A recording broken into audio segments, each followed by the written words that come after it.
Hi, it's Liane from South Lanarkshire Council, and today we're going to be making slipper boots from fleece fabric.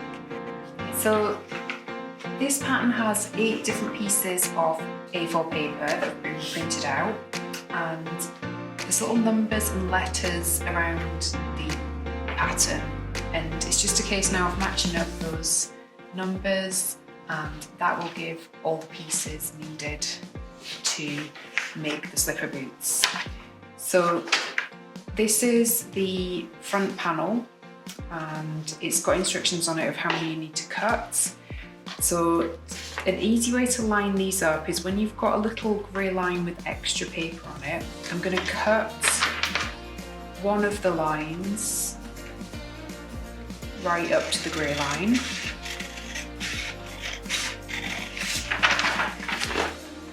I'm using paper scissors and saving a separate pair of fabric scissors to keep them sharp. So then I'm going to line that up with these 2 edges. I'll hold this up. So these 2 edges have still got a small amount of paper between the edge of the paper and the grey line, and this just makes things a lot easier to stick down, to have a little area to overlap. These 2 edges are cut right up to the grey line. So lining up the letters and numbers, making sure that the grain line looks nicely lined up as well. I'm then going to just take small pieces of masking tape, just a couple of centimetres long, and I'm going to tape them to hold down the front of the paper. I'm trying to avoid putting the masking tape onto anything that I need to read later, but just going to get that all held in place.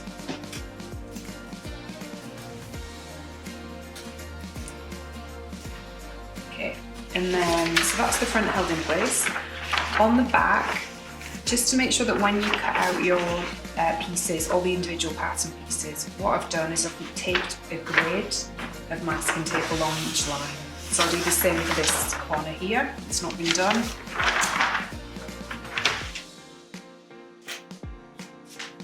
And this just holds everything in place when I'm cutting out the smaller pieces. And it will make life easier when we're pinning it to the fabric. So that's the grid completely taped down, and now it's just a case of deciding whether you're making small, medium, large and cutting around the corresponding line and markings, keeping that the same on every single piece. Okay, so the first thing to cut out with the paper pattern pieces, once you've got all of them cut out to your correct size, we're going to cut out the 2 pieces of wadding. So these are ready, these 2 pieces of wadding, 1 for each foot, and this is the same size as the sole. So this is the base panel.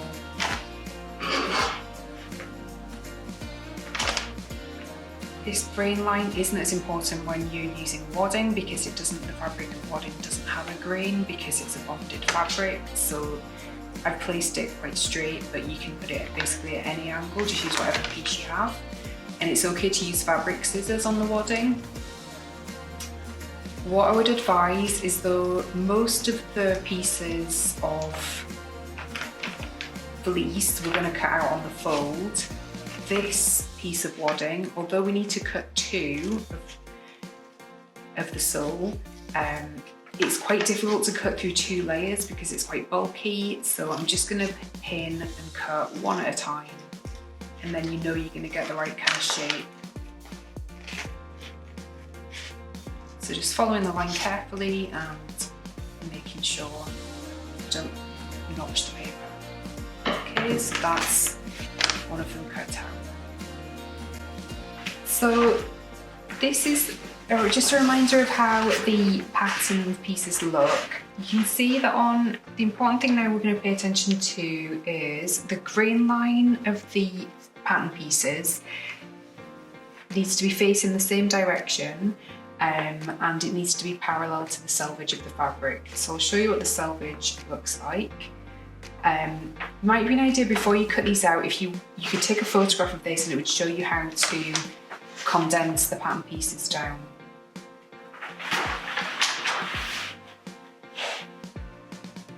So on this fabric, what I've done is I've put these two matching selvages together and just lined them up, and this is the cut edge of the fabric. So I've got the fold facing towards me and selvage away from me. I've done this just to save this bit of fabric, and we've got a double layer, and the grain line is going to run parallel to the selvage each time. So on all the pieces, I'm going to line it up and make sure that there's an even distance between the selvage and the grain line. This is especially important if you're using something with a pattern on it, because then the pattern will be straight on the pieces when they're cut out. So I'm now going to pin this down, or if you have a cutting mat and cutting wheel, you could use that. So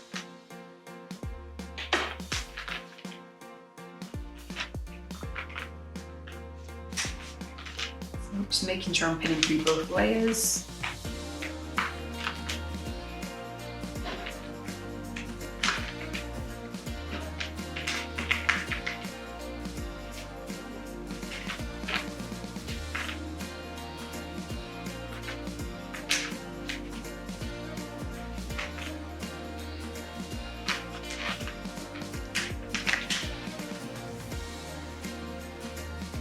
So those are all pinned to the fabric and ready to be cut out.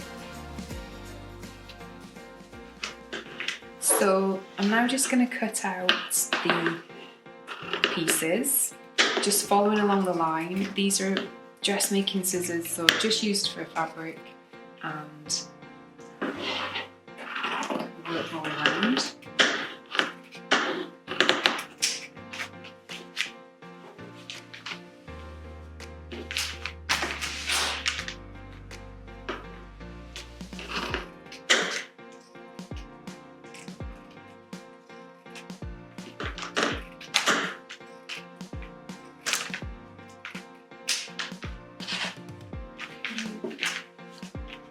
Here, so again, like just the same tips for cutting is don't really use the full length of the scissors, find the sharp panel on the blade and then just cut for as long as necessary so you get a nice straight smooth line. There are the jagged marks, so that's that all cut out. I've got 2 in there. You can see we've got these little notches here. So what I'm going to do is I'm not going to cut through the paper because that would blunt the scissors, but I'm just going to snip less than the seam allowance, so just a couple of millimetres in, and that's just going to be to mark where we're going to join the pieces together. So I'm going to check around for these and do as many snips as needed. And thank you for taking the time to do this project. I